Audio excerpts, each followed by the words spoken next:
Egunon eta ongi etorri gaurko saiora. Gaurkoan, Ainhoa Ruiz elkarrizketatuko dugu, bera T-diferentzia taldekoa da eta burbuja dislexikoari buruz hitz egingo digu. Burbuja dislexikoa urrian estreinatuko duten ikuskizun berria da. Baina lehenbizi, ikus ditzagun efemerideak. Gaurko egun batean, baina 1889an, Londreseko portuetako zamarketariek greba handia hasi zuten. 2 astetan 130.000 lagun batu zitzaizkien, eta zamakatarien emazteek ere greba babestu zuten errenta greba eginez. Azkenik nagusiek aldarrikapenak onartu zituzten. 1954an Irma Bandera partisanoa hil zuten fasista italiarrek. 7 egun lehenago atxilatu zuten beste 2 partisanorekin batera. Bere familia bila zeukan bitartean, gogor torturatu zuten, itxu uzteraino. Hala ere, ez zien fasistei informaziorik eman, eta hauek tiroz hil zuten. Kalkulatzen da 300.000 bat pertsonak hartu zutela parte Italian fasismoaren aurkako erresistentzian. 1988an Sutagar taldeak bere lehen kontzertua eman zuen Ondarroko gaztetxean. 1977an Eibarren sortutako taldeak heavy metala euskarara ekarri zuen. Arrakasta handiz egin ere. Lehen kontzertu hartatik kritika politiko eta sozial zorrotzez jositako hitzak heavy eta thrash metal estiloan jorratu dituen euskal talde handienetakoa bilakatu zen. Lehen kontzertu hartan hauek izan ziren taldekideak: Aitor Gorosabel, Xabi Bastida, Asier Osoro eta Boxa Arrillaga. 1982an Donostian istilu larriak izan ziren agintarien La Salve desfilearen ostean. Lehergailu batek eztanda egin zuen Garibai kaleko izozki dendaren aurrean. Hasieran barne saiak zabaldu zuen lehergailuak, barnean metraia zeukala, baina egun batzuen buruan bertso hori gezurtatu behar izan zuen. Zaurituak artatu zituen gurutze gorrien arabera artxintxarrak eta area baitziren. Desfilearen ondoren ertzainaren eta manifestarien arteko istiluak izan ziren ordu luzez. Eta orain, ikus dezagun aste honetako agenda.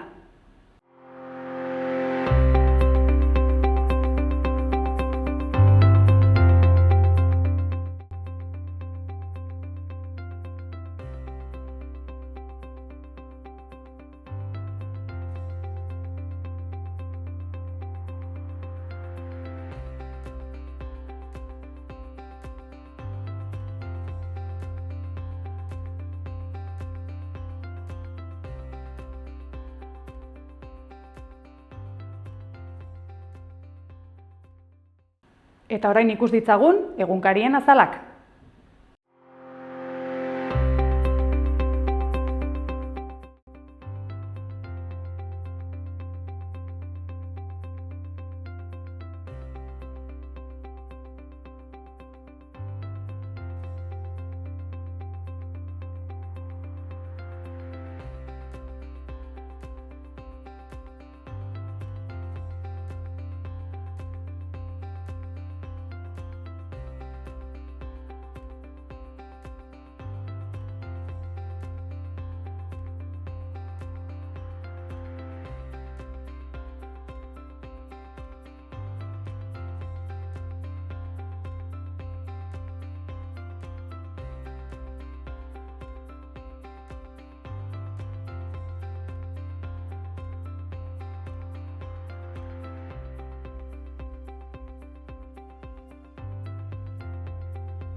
Egunon, Ainhoa, eta ongi etorri.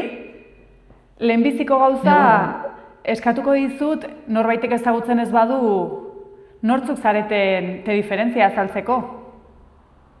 Bueno, te diferentzia, arte eszenikoan adituak garen emakumeen kooperatiba bat da. Antzerki kudeaketa, antzerki banaketa, ekoizpenak egiten ditugu eta gure ikuskizunak gehienetan edo guztitan tratu txarren prebentziorako dira, edo diskriminazioa lantzeko, edo bizikidetza, aniztasuna eta bar. Bueno, eta orain, burbuja dislexikoaren proiektuarekin ari zarete,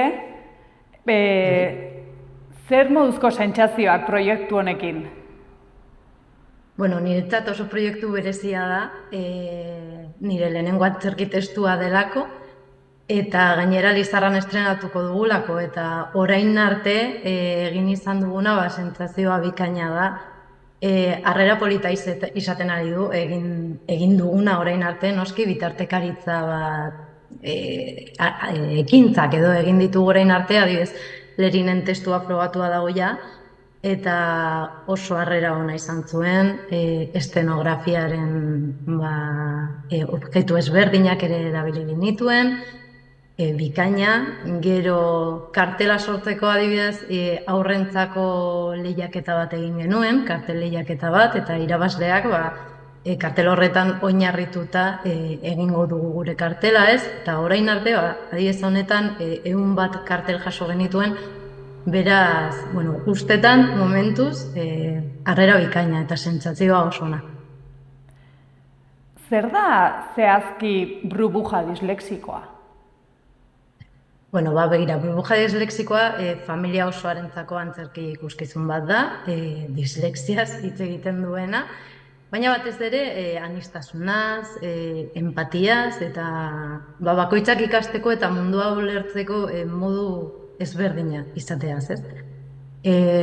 Gure burbuja sorgin gazte bat da, irakurtzeko eta idazteko zailtasunak dituenak, hitzak nahasten zaizkiolako edo batzuetan irakurtzerakoan lerro bat edo salto egiten du, orduan bere konjuruetan gauza izugarriak gertatzen zaizkio, ez? Letrak irakurtzerakoan dantzan egungo balira bezala daude, eta horregatik askotan pentsatzen du bere buruan zerbait ez doala ondo, ez? Eta ikuskizunean zehar bere dislexia sendatzeko antidoto baten bila hasten da. Honetarako publikoaren laguntza handia behar du, oso parte hartzailea izango delako ikuskizuna, bere ustezko antidotoaren osagaiak aurkitzeko, ez? Gero enigmak konpondu beharko dira, pistak bilatu, giltzarrapoak ireki, publikoa historiaren oso parte bihurtuko da. Eta, burbujak ulertuko du benetako antidotoa, ez dela edabe magiko bat, berak ez duelako gaixotasunik, ez du sendagairik behar, ez du ezer behar, ez dagoelako ezer sendatzerik.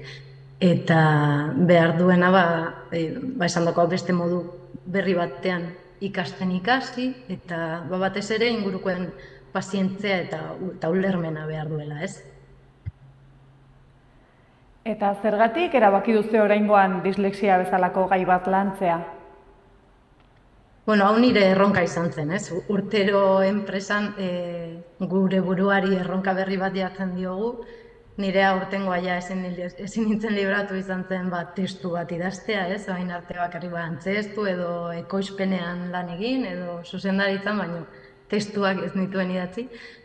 Eta, egia esan, iaz ikusi nuen nire semen ikastolan, uste nuena, baino dislexia kasu gehiago daudela. Gero maitasun handiarekin tratatzen dute klasean eta lantzen dute normaltasun handiz pilo bat. Eta, gaia gustatzen zitzaidan eta ondo iruditu zitzaidan polita izan zitekeela dislexia modu ludiko eta divertigarri batean lantzea, ez? Ez bakarrik azalpen teorikoekin eta, baizik eta istorio baten bidez, ez. Gainera banekien Maite Redin zuzendaria izango zela, ikuskizun honena, eta te diferentziako kidea da, noski, eta bera dislexikoa da ere bai. Beraz, sentitu nuen segurtasun bat eta babesa bere begirada eta bere esperientziarekin. Eta aurrera egin genuen, ideia pilo bat gustatu zitzaien guztioi, eta hemen gaude. Burbuja pertsonaia berezia da, nola aurkeztuko zenioke pertsonaia hau haur bati? Bueno, pertsona oso normal bat bezala, apurtxo bat eroa eta sorgina da noski, baina oso hurbila, beldurtia, ausarta, pertsona oso arruntu bat, ez? Eta, bueno, bere diagnostiko berriarekin nahiko iztututa eta galduta sentitzen dena, baina aurrekin frogatu genuenean izugarri gustatzen zitzaidan haiek sentitutako empatia, ez? Ez ziren, nahi hitzak trabatzen zaizkit eta hitz egiterakoan edo irakurtzearakoan asko kostatzen zaidan ez motel irakurtzen dut, ez? Eta ze pazientzia, ze empatia eta momentu batean ere ez zidaten barre egin, ez? Eta, horrek hunkitu ninduen eta esan nuen, pertsonaia funtzionatzen du, ez? Eta sentitzen dira identifikatuta. Aipatu duzu, hitzak trabatu egiten zaizkiola, sorginkeriak ere zaizkio nahi bezala ateratzen. Ze irakatsi nahi diozue publikoari honekin? Mundu guztiak ikas dezakeela, baina ez dute zertan modu berdinean ikasi, ez? Eta horrek ez du esan nahi gaitasun gutxiago dituzunik, edo ez zarela besteak bezain buru argi, ez kontran, ez? Burbuja honek adibidez oso buru argia da eta bere magia egiteko, bere modua aurkitzen duenean gauza izugarriak egiteko gai da. Eta esandakoa, behar duguna gehien bat da, helduek ere irakasteko modu berriak bilatzea, ez? Ez bakarrik dislexia dutenek modu berri bat ikasteko, eta nola tratatu behar dugun dislexia duten pertsonak oso garrantzitsua da, pazientzia eta ulermena. Dislexia batzuntzat oraindik ez ezaguna da, nola azalduko zenuke zer den dislexia modu ulerterraz batean? Bueno, esandakoa, pentsatzeko modu berezi bat daukate dislexia dutenek eta ez da hain ezberdina gurekin. Gertatzen dena da, hori ez, batzuetan letrak nahazten zaizkie, edo konzentratzeko errekurso bereziak behar dituzte, ez? Burbujak adibidez, irakurri ez du ondo irakurtzen, baina partitura bat adibidez bikain irakurtzen du, ez? Bere modua aurkitu du, erritmoarekin eta gauzak egiteko, baina beste guztiak egiten dituzten gauzak egiteko gai da, beste guztiek ikasten dituzten gauzak ikasteko gai da.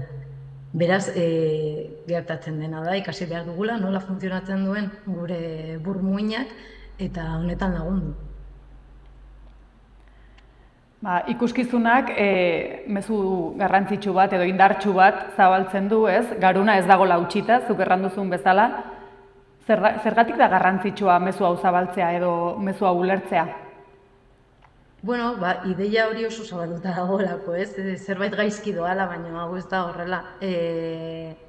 Gauzak ezberdinak ez daude gaizki eta egin behar duguna da normalizatu eta horrekin bizitzen ikasi, ez? Eta lagundu. Eta hori, errekursoak bilatzea geroz eta eskolan eta etxeetan geroz eta gehiago daude, gero eta gehiago ulertzen da dislexia eta eskerronean geroetan gurea bezalako ekintza edo proiektu gehiago daude, ez? Orduan oso polita da, kartelen lehiaketa egin genuenean parte hartu zutenen askok dislexia zeukaten, eta gainera gaur egun gero eta lehenago diagnostikatzen da, ez? Lehen igual, orain ateratzen ari dira helduetan dislexikoak direla deskubritzen duen jende pilo bat, eta aurrek txikitatik jakitea eta lantzea oso garrantzitsua dela iruditzen zait, eta honekin nik uste dut gure aretxoa jarriko dugula, ez. Haur batek ikasteko bertze erritmo bat duenean, Ze garrantzia dauka ingurukoek duten jarrerak? Nik uste dut guztia, ez?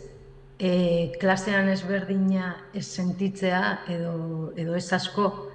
Eta gainera, esaten duena nire semea handiaren klasean adibidez, ez da bakar bat dislexia daukana, asko dira, orduan, nik ez dakit, fitxak edo ariketak prestatzen dietenean, oso normalizatua daukate, bi ariketa ezberdin izango dituztela, batzuk letratipo batekin, edo tamaina batekin, edo modu batean estrukturatua, eta beste batzuk bestean, eta ez diote garrantzirik ematen, ez? Horrela da, eta kitxo, eta hori dislexia daukan pertsonarentzat izugarria da, izugarri positiboa.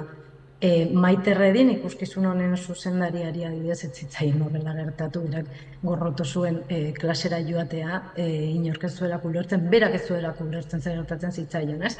Ezin zen kontzentratu, ezin zituen zenbakiak ez dakitzen moduan elkartu edo, irakasle berri bat iritsi zen arte, eta adibidez, 10 gehitzen zuten musikak bete zituen klasean pareka, ez? 5 gehi 5, 2 gehi 8, 6 gehi 4, eta berak irudi horrekin estruktura ezberdin honekin asko balio zitzaion, ez?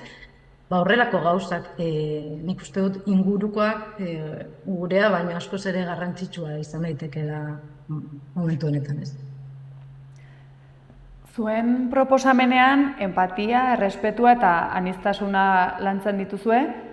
Nola lantzen dira holako gaiak eszenatokian?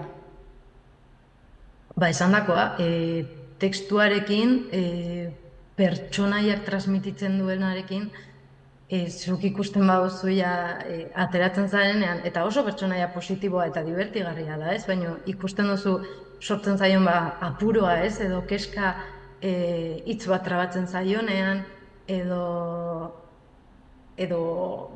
irakurtzerakoan lotxa daukala, badakielako gaizki egingo duela, eta holakoa hasieratik markatzen zaie horrela dinamika bat ikuskizunan zehar asko empatizatzen dutela, ez? Eta eskatzen dizute, lasai irakurri zuk, zenek eskatzen dit, zuek irakurri, zuek hobeto egingo zutela, nik ez dut ongi egin, ez, zuk irakurri, eta hori gertatzen denean esate duzu, zelan duta dagoen kanpotik bai, ez, nik ez naiz iritsi eta aurroiek horrelak dira, hori kalean edo etxean edo eskolan landuta dago. Eta, gertatzen diren hainbat gauzekin, benetako laguntza behar duenean eta eskatzen duenean publikoak eskaintzea.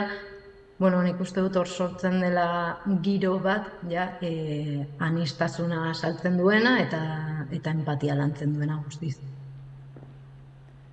Aipatu duzu publikoarekin parte hartzea dagoela, nolako papera dauka publikoak? Nik uste dut nagusiena, ez? Berak behar duen, edo ustetan behar duen edabearen osagaiak aurkitzeko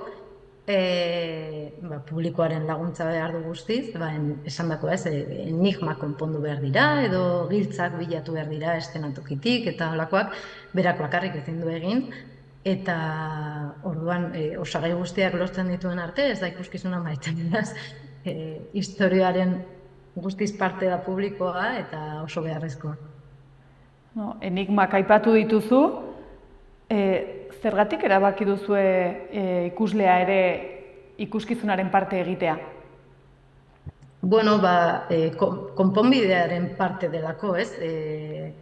Dislexioko bat gustura sentitzeko ingurukoen laguntza guztia behar du, eta ezin zen beste modu batean izan, beraiek ere parte izan behar dute, eta ni baino, edo pertsonaia baino lehenago konturatzen dira, ez dudala edaberik behar normala sentitzeko edo normala izateko, ez?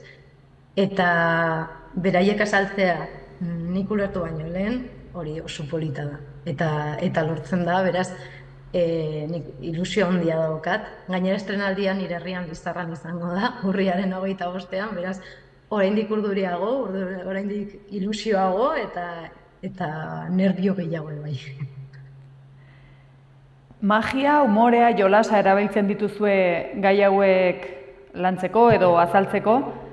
Zer ematen dio antzerkiak prozesuari, hezkuntza prozesuari? Modu ludikoa ez, ikasteko. Nik uste dut aurrez aurre ikusten duzunean arazo bat, errazago ulertzen dela, batez ere humorearen bidez, beste guztia aurrei laguntzen dien. Gauzak izan daitezke ez, misterioak ere asko funtzionatzen du, kasu honetan dantza, ere sartuko dugu ikuskizunean, eta, esan dakoa ez da gauza bera, amak edo aitak esatea zerbait edo klasean ikastea edo modu ludiko eta divertigarri batean aurkitzea ez, batean aurrez aurre, ez bakarrik dislexia dutenentzat, dislexia ez dutenentzat eta mundu guztiarentzat ere bai gazte, haur eta helduentzat noski. Haur batek edo, publikoak orokorrean ikuskizuna ikusi ondoren, ze sensazioarekin edo ze sentimendurekin ateratzea gustatuko litzaizueke? Batez ere dislexia zer den ulertzea edo dislexia daukan pertsona bat nola sentitzen den ulertzea, batez ere, daukanak barre egiteko gogoak kentzeko, adibidez, eta laguntzeko gogoak sentitzeko. Eta gurasoei dagokienez, ze mezu helarazi nahi diezue? Esan dakoa, pertsona guztiek ikasi dezaketela, baina bakoitzak bere moduan ikasi behar duela. Gurasoentzat ere ez da erraza jakitea semea edo alaba dislexia izan dezakenik edo. Eta, ez jakintasunagatik izan daiteke, ez? Ez da ezer gertatzen, gaur egun gauzak ikasteko oso modu praktikoak egon daitezke dislexiari buruzari naiz noski. Eta esan dakoa, helduek ere badugula paper garrantzitsu bat ikasten, irakasten edo laguntzen, ez? Bide horretan laguntzen. Lehen, dantza aipatu duzu eta orain kastina egiten ari zarete. Zergatik behar dituzue dantzari berriak, burbuja dislexikorako?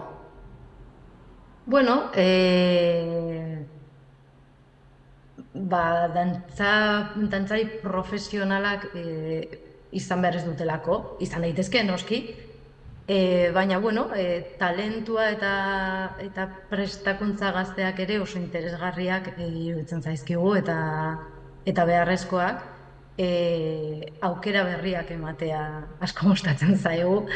Eta horregatik interesa duenak parte hartu dezake. Gero jasotako kurrikulum guztien artean hautatuak direnak horiekin egingo dugu casting bat.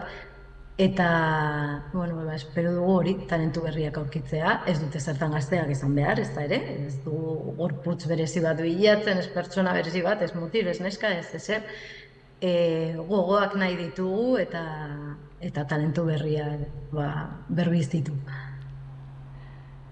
Gazteak edo interesa duen edonork, parte hartu dezakela erranduzu, zer egin behar du parte hartu nahi duen horrek prozesuan tan sartzeko?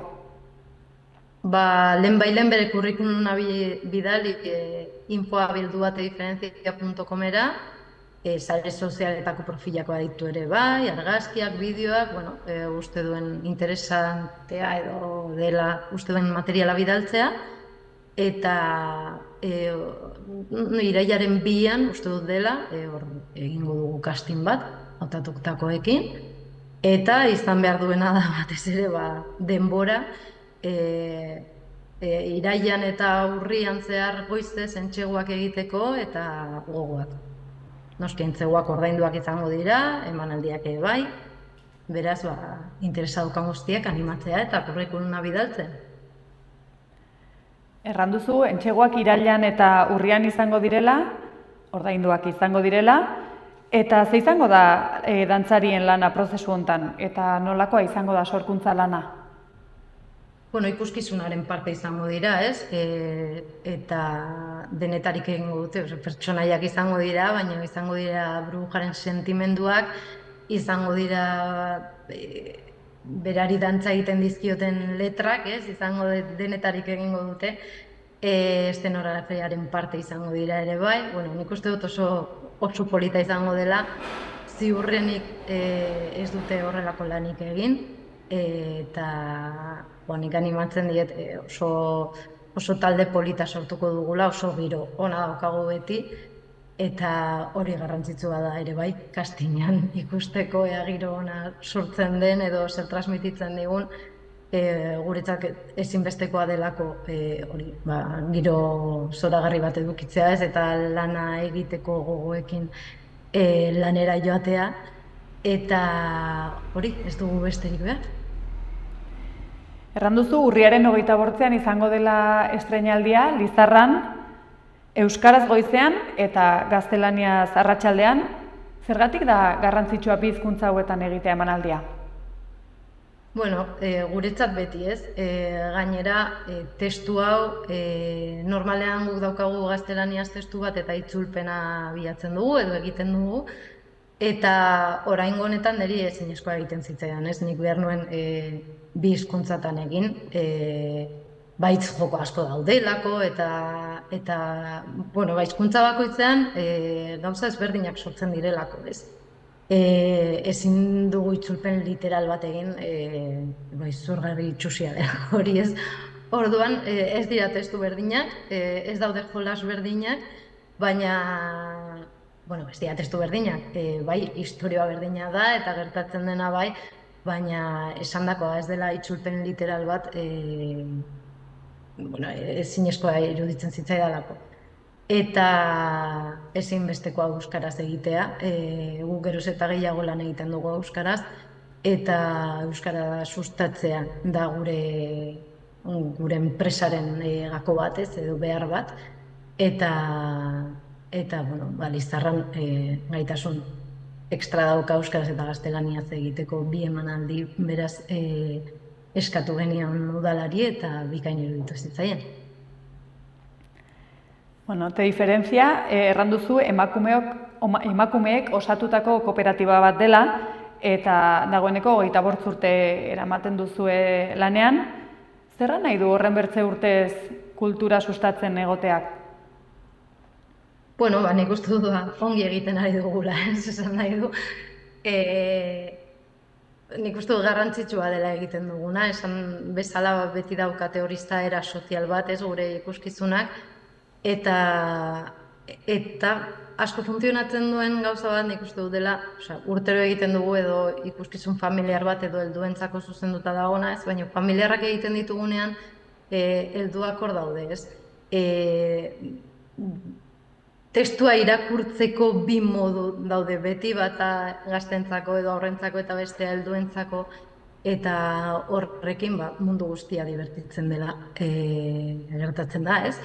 Eta ez zoaz zure aurrekin antzerki bat ikustera, edo ez dituzu zure aurrak eramaten antzerkia ikustera, baizik eta zu ere ikustera joango zarela, eta divertituko zarela, eta gero ateratzerakoan beti solasaldi polit bat edukitzeko materialarekin ateratzen zara, ez? Edo nola ulertu duzuzuko hau, edo zer ikusi duzu hemen, edo batzuetan helduek barre egiten diote txiste bati, baino aurrek geratzen dira zertan barre egiten zareten, ez edo lako zerbait. Eta, bueno, sortzen den giroa beti polita da, eta honek laguntzen du urtero deitzea ikuskizun berriren batekin bere haien herrira, edo kulturetxera, edo joateko, ez. Gero oso formatu ezberdinetako ikuskizunak egiten ditugu, esan bezala formatu handiko edo ertaina handiko ikuskizun bat izango da ez, baina badu bere bitartekaritza lanak egiteko saio txikiago bat, ez, liburutegi batean kontatu behar badut, ipuin moduan, saiatuko naiz egiten, gero eta jende gehiagora iritsi ahal izateko. Ibilbide honetan, produkzioaz gain, banaketa, kultura kudeaketa, prestakuntza, jaialdien antolakuntza ere lantzen dituzue. Nolakoa da gaur egun kulturaren atzean dagoen lan guztia? Bueno, guk egia zen gero eta gehiago egiten dugu kultur kudeaketa, ez? Gure ekoizpenak egiten ditugu, gure emanaldiak ere bai, baina jaialdiak eta antolatzen hasi gara, eta Nafarroako gobernuentzako hainbat programazio ezberdin ere kudeatzen ditugu, Eta gurea adibidez, guri gertatu izan zaiguna da, gehien bat berdintasun arlora bidaltzen digutela udaletxeetan, ez? Kultur teknikariarekin hitz egin ordez, berdintasun teknikariarekin hitz egin behar dugu, gure ikuskizunak berdintasuna lantzen dutelako normalean. Ez zaigu oso normal iruditzen, baina badute haien diru laguntza propioak ere bai, eta gertatzen zaiguna gehien bat okerrena izan daiteke gure lana uste dutela martxoan eta azaroan egiteko direla bereziki, eta guk uste dugu berdintasuna, tratu txarren prebentzioa eta guzti hau urte osoan zehar landu behar dela, ez? Orduan batzuetan amorru pixka bat ematen digu hau gertatzeak, baina 25 urte daramatagu. Beraz, ondo goaz, gure bidea aurkitu dugu, ez? Gure izena ezagutzen dute, eta nik uste dut hau dela garrantzitsuena. Haunitzetan, publikoak ikuskizunaren emaitza ikusten du, baina ezagutzen ez du atzean dagoen lana. Zergatik da garrantzitsua eta kultur profesionalen lana duintzea eta baloratzea? Gaur egun asko profesionalizatu da gure sektorea, eta uste dut heziketan eta dugun papera ere oso garrantzitsua dela, ez? Sorte asko dugu Nafarroan eta diru laguntza asko jaso ditzakegu lan politak egiteko, ez? Adibidez, Burbujada dislexikoa Nafarroako Gobernuko Arten Proren diru laguntza jasoko du, eta honi esker egiten ari ditugu ekintza guzti hauek aurre egin ditzakegu estenaldia baino lehen, ez? Honi gehituta, Nafarroan dauzkagun kulturetxeak izugarri ondo ekipatuta daudela, eta gure esku daudela ekipamendu guzti hauek lan politak eta interesgarriak egiteko, ez? Orduan, esandakoa oso lan politak egiten direla, geroz eta gehiago tematika interesgarriekin edo aurrentzako edo helduentzako interesgarriak edo garrantzitsuak diren gaiekin, eta nik uste dut kultura oso garrantzitsua izan daitekeela, oso botere eraldatzailea izan dezakelako, ez, gizartean. Eta bukatzen joateko, bi gonbidapen egiteko eskatuko dizut. Alde batetik, dantzariak izango diren hoiei zergatik animatu behar duten ikuskizun honetan parte hartzera, eta bertze aldetik zergatik familiek burbuja dislexikoa ikustera jo behar duten. Dantzariek castinga egitera animatu beharko lirateke, esperientzia berri bat bizitzeko, hitz ematen diet esperientzia divertigarria izango dela, gero hasieratik proiektuan barruan egotea sormenaren aldetik oso polita da, ikusten duzulako nola hartzen duen forma, gero zuk proposamen pilo bat egin ditzakezu, ez? Eta gero zure lana ere izango da hor publikoak ikusiko duena, eta horrein ikuste dut esperientzia bezala oso polita izango dela, beraz animatzea oso enpresa jatorra garela. Eta publikoak beti bezala animatzen dut antzerkira joatea, ez gure antzerki guztiak ikustera joatea, familian aisialdirako euskaraz ekintzak daudenean parte hartzera, eta batez ere burbuja dislexikoa, nire lehenengo testua izango delako, eta nire altxorra izango delako, eta nik uste dut oso polita izango delako emaitza. Ederki, bi gonbidapen hauekin ezin hobeki bukatzen dugu elkarrizketa. Mi esker gurekin egoteagatik, Ainhoa, eta arrakasta oparoa izan dezazuela. Mi esker zuei gonbidapenagatik. Ireki zeure negozioa martxan dagoen baten abantailekin. Negozio bat ireki nahi duten pertsonak eta berea esku aldatu nahi dutenak elkartzen ditugu. Laboral Kutxa.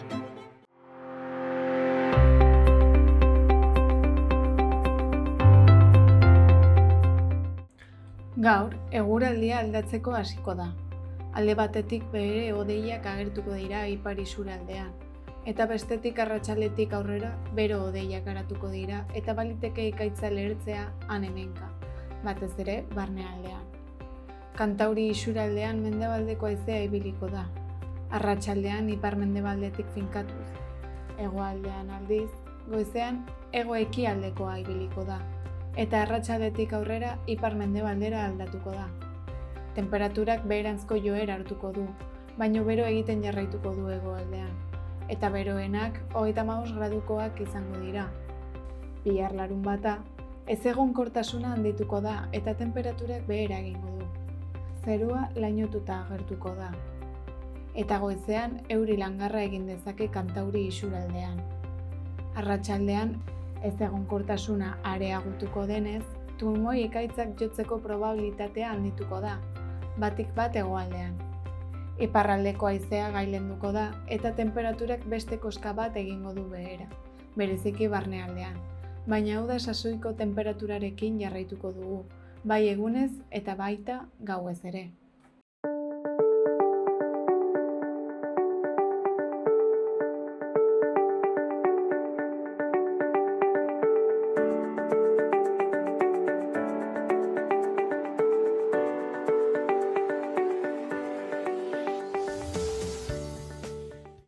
Beno ba, honaino iritsi da gaurko saioa. Espero dugu gustatu izatea eta hurrengora arte. Ongi izan!